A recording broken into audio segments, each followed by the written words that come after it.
So yan mga ka-ports, lagyan natin ng konting design ng ating motor. At ayan ang parang konting sungoy ang tawag dyan, yung alam ko. Binili ko lang sa TikTok. Halagang 100 plus or 99 plus. Mura lang naman, pampa-decor lang sa motor. Accessories pa. Tapos nagkabit din ako ng bagong hand grip para hand grip. Bagong palit. Left and right. Pero dito left side. Para yan ako. Yan mga kapag nakalagay lang natin.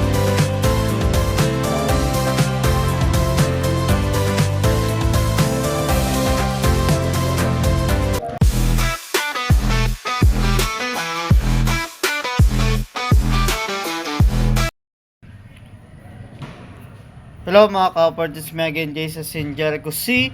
Oops, saka lang to. At syempre guys, mga ka-ports, big shoutout kay Kuya RB na naggugupit sa akin ngayon, na pinakang barber ko ngayon. At sa kay Kuya, sa may-ari ng Boss Lila Barbershop na si Kuya DeFeo. Kuya, maraming salamat sa solid na paggugupit nyo sa akin at sa solid na barbershop nyo. And yun lang. Syempre, shoutout sa mga supporters ko dyan, followers.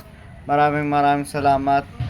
At yung video na yun, syempre maikli lang naman, pero paganda lang tayo ng motor, syempre wala tayong magawa. Yun lang mga kaport. Sebagai Jason Sinjerico C. Oops, ako lang to. And 3, 2, 1. Thank you.